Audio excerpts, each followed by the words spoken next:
Esther chapter 1. Hindi sinunod ni Queen Vashti si King Xerxes. Nung time ni King Xerxes ng Persia, sakop niya ang 127 na probinsya mula India hanggang Ethiopia. Yung palasyo niya ay nasa city ng Susa na capital ng Persia. Nung pangatlong taon niya bilang hari, nagpahanda siya ng malaking salo-salo para sa lahat ng officials at officers niya. Pumunta yung mga leader ng army ng Persia at Media, pati yung mga kilalang tao at governor ng mga probinsya. 6 months niyang pinagyabang ang mga yaman ng kaharian niya at ang pagiging magarbo ng paghahari niya. After nito, naghanda din siya para sa lahat ng tao sa city ng Susa, mayaman man o mahirap. Tumagal yon ng 1 week at ginanap sa garden ng palasyo. Meron dong mga puting cotton na kortina na may mga kulay blue na palawit. Tinalian ang mga yon ng mga violet na telang linen at sinabit sa mga silver na sabitan na nakakabit sa mga marmol na poste. Gawa sa gold at silver yung mga upuan at yung sahig naman ay gawa sa iba't ibang klase ng bato, puting marmol, red na feldspar, mamahaling pearl, at blue na turquoise. Nag-serve ng mga inumin na nakalagay sa gold na inuman. Unique ang itsura ng bawat inuman. Sobrang dami ng mamahaling alak na pinainom ng hari sa mga tao. Bottomless yung mga inumin kasi inutos ng hari sa mga servants ng palasyo na painumin ang mga tao hanggat gusto nila. Sa loob ng palasyo, naghanda din si Queen Vashti ng malaking salo-salo para sa mga babae. Noong pampitong araw ng handaan at masayang nakikipag-inuman ang hari, pinatawag niya ang 7 eunuch na mga personal servant niya na sina Mehuman, Bista, Harbona, Bigtha, Abagtha, Zetar, at Karkas. Inutusan niya silang dalhin sa kanya si Queen Vashti. Suot ang korona nito. Maganda ang reyna, kaya gusto niya itong ibida sa mga officials at sa mga bisita niya. Pero nung sinabi ito ng mga servants kay Queen Vashti, tumanggi ito. Galit na galit tuloy ang hari. Pag may mga ganitong issue tungkol sa batas, kinukonsulta ng hari ang mga advisor niya kasi sila ang nakakaalam kung anong dapat gawin. Ang madalas niyang hinihinga ng advice ay sina Karshena, Shethar, Admatha, Tarshish, Meres, Marsena, at Memucan. Sila ang 7 officials ng Persia at Media. Close sila sa hari at may matataas na posisyon sa kaharian. Sabi ng hari sa kanila, "Ako ang hari at pinatawag ko si Queen Vashti sa mga servant ko, pero hindi sumunod ang reyna. Anong dapat gawin sa kanya ayon sa batas?" Sinabi ni Memucan sa harap ng hari at ng mga officials, hindi lang ang hari ang ininsulto ni Queen Vashti, pati ang mga officials niya at ang lahat ng tao sa kaharian. Pag nalaman ng mga babae ang ginawang ito ng reyna, bababa na ang tingin nila sa mga asawa nila. Sasabihin nila, si Queen Vashti nga hindi sumunod sa asawa niyang hari nung pinatawag siya, kami pa kaya? Bago matapos ang araw na ito, mababalitaan ng mga asawa ng mga officials sa Persia at Media yung inasal ng reyna. Tapos, idadahilan na nila yan sa mga asawa nila. Di na irirespeto ng mga babae ang asawa nila at hindi matatapos ang awayan. Kaya kung papayag kayo, mahal na hari, ipag-utos niyong hindi na pwedeng humarap si Queen Vashti sa inyo. Ipasulat niyo ito sa mga batas ng Persia at Media para hindi na ito pwedeng baguhin. Tapos, ibigay niyo na yung pagiging reyna niya sa mas mabuting babae. kapag nalaman ng buong kaharian ang utos niyong ito, siguradong rerespetuhin ng bawat babae ang asawa nila kahit mayaman pa sila o mahirap. Nagustuhan ng hari at ng officials niya ang sinabi ni Memucan at ginawa nga ng hari ang advice nito. Nagpadala siya ng message sa bawat probinsya ng kaharian at nakasulat yon sa language at writing system na ginagamit sa mga probinsyang pinadalhan. Inutos niya na dapat ang asawang lalaki ang masusunod sa bahay.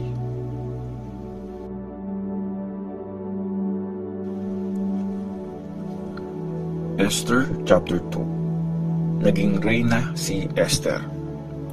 Paglipas ng ilang panahon, kahit humupa na ang galit ni King Xerxes, naisip pa rin niya yung ginawa ni Vashti at yung batas na ginawa niya laban dito. Kaya sinuggest sa kanya ng mga advisor niya, "Mahal na hari, bakit di kayo magpahanap ng magagandang dalaga na bata pa?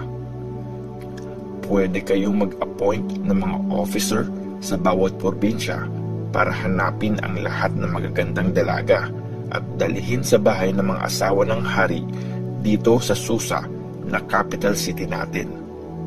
Ipaalagaan niyo sila kay Hegai, yung eunuch na in charge doon sa mga babae. Tapos, bigyan niyo sila ng mga pampaganda. Tapos, piliin niyo yung dalagang pinakagusto niyo at siya na ang gawin niyong reyna kapalit ni Vashti." Nagandahan ang hari sa advice na yon, kaya sinunod niya ito. May isang Jew na nakatira sa Susa.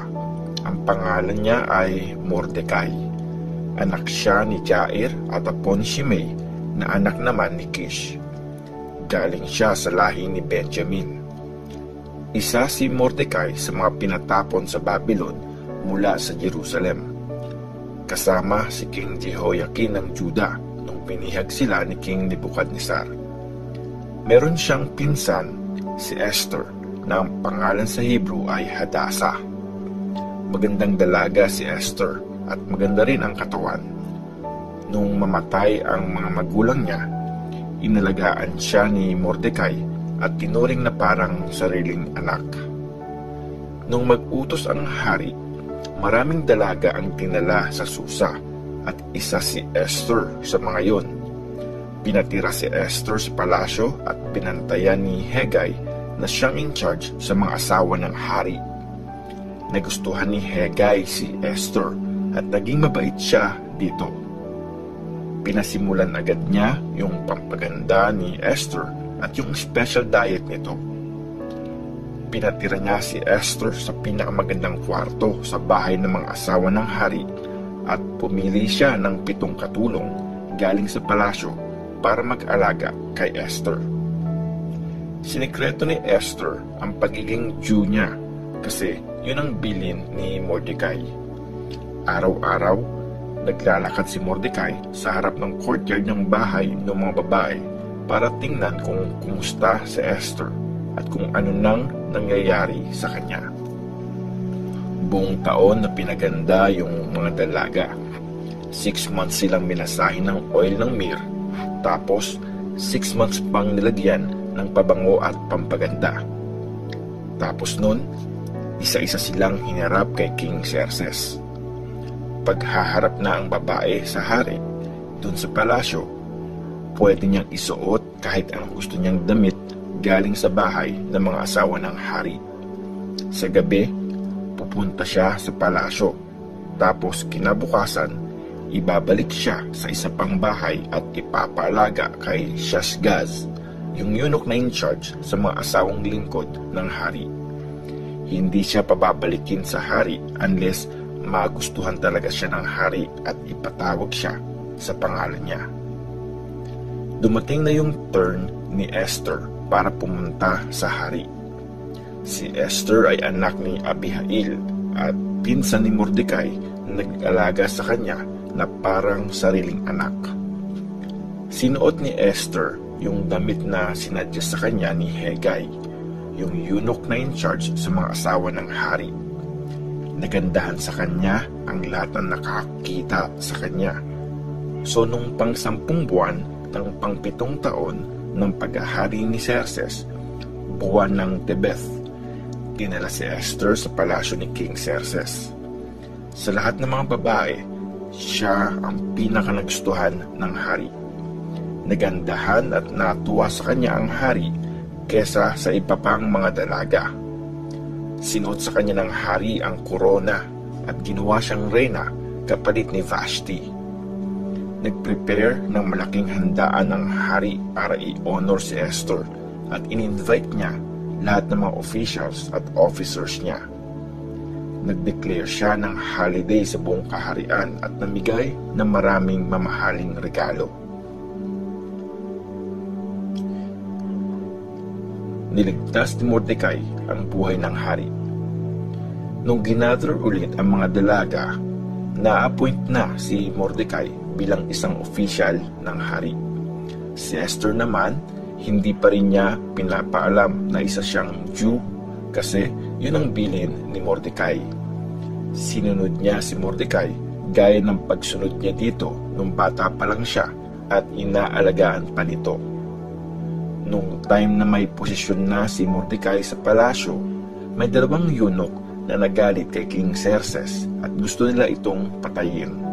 Sila ay sina Bigthana at Teresh. Mga guard sila sa entrance ng mga kwarto ng hari. Nalaman ito ni Mordecai, kaya sinabi niya yon kay Queen Esther. At sinabi naman ito ni Esther sa hari. Nagkaroon ng investigasyon at nalamang totoo nga ang report, kaya binitay yung 2 lalaki.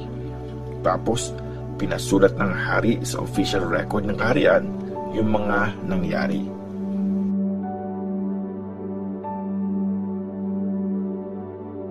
Esther chapter 3. Plano ni Haman na patayin ang mga Jews.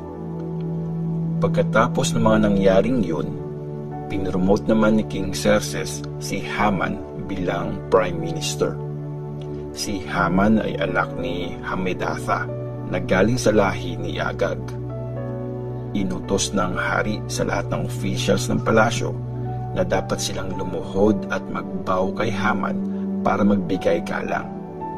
Sumunod silang lahat except kay Mordecai. Tinanong siya ng mga kapwa niya officials na nasa gate ng palasyo, "Bakit hindi mo sinusunod ang utos ng hari?" Araw-araw siyang pinagsasabihan ng mga yon pero hindi siya sumusunod. Ang sinasabi niya, "Jew kasi ako." Nireport nila ito kay Haman para tingnan kung pagbibigyan niya yung dahilan ni Mordecai. Galit na galit si Haman nung malaman niyang hindi nagbabaw o nagbibigay galang sa kanya si Mordecai. Kaya nung malaman niyang Jew si Mordecai, naisip niyang hindi sapat na si Mordecai lang ang parusahan. Pinlano niyang ipapatay ang lahat ng mga Jews sa buong kaharian ni Xerxes.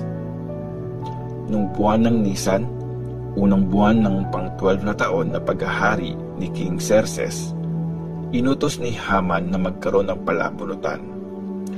Purim ang tawag nila doon, para malaman kung anong araw at buwan niya isasagawa ang plano niya. At ang lumabas na date ay ang pang-13 na araw ng pang-12 na buwan, yung buwan ng Adar. So, sinabi ni Haman sa hari, "May isang lahi na nakakalat sa buong kaharian nyo at makikita sila sa bawat probinsya. May mga kaugalian sila na hindi kagaya ng sa ibang mga lahi. Hindi nila sinusunod ang mga batas ng hari, kaya hindi makakabuti sa inyo kung hahayaan nyo lang sila. Kung gusto nyo, mahal na hari, ipag-utos nyo na patayin silang lahat. Magbibigay po ako ng 350,000 na kilo ng silver para sa mga nagtatrabaho sa hari at ilalagay yon sa yaman ng kaharian." Inalis ng hari ang singsing niya na pinapangtatak sa mga opisyal niyang utos at binigay niya yon sa kaaway ng mga Diyos na si Haman na anak ni Hammedatha at galing sa lahi ni Agag. Sinabi ng hari kay Haman, "Sa'yo na yang pera, pati yung mga tao. gawin mo sa kanila kung anong gusto mo. So nung pang 30 na araw ng unang buwan, pinatawag ni Haman yung mga sekretary ng hari. Tapos pinasulat niya yung utos sa bawat language at writing system na ginagamit sa buong kaharian. Ipapadala yon sa lahat ng leader, governor at official ng bawat probinsya. Inutos yon sa pangalan ni King Xerxes at tinatakan ng singsing ng hari. Pinadala sa mga messenger yung mga sulat para sa bawat probinsya ng kaharian. Nakalagay sa utos na sa loob ng isang araw sa pang 13 na araw ng buwan ng Adar, dapat wasakin, patayin at ubusin ang lahi ng mga Diyos, bata at matanda, pati mga babae. Kukunin din ang mga ari-arian nila. Ipapaalam sa bawat probinsya yung utos para maging ready ang lahat pagdating ng araw na yon. Sa utos ng hari, in-announce yun sa Susa na capital city ng Persia at binalita naman agad ng mga messenger sa mga probinsya. Tapos, nag-inuman si King Xerxes at si Haman habang gulong-gulo ang city ng Susa.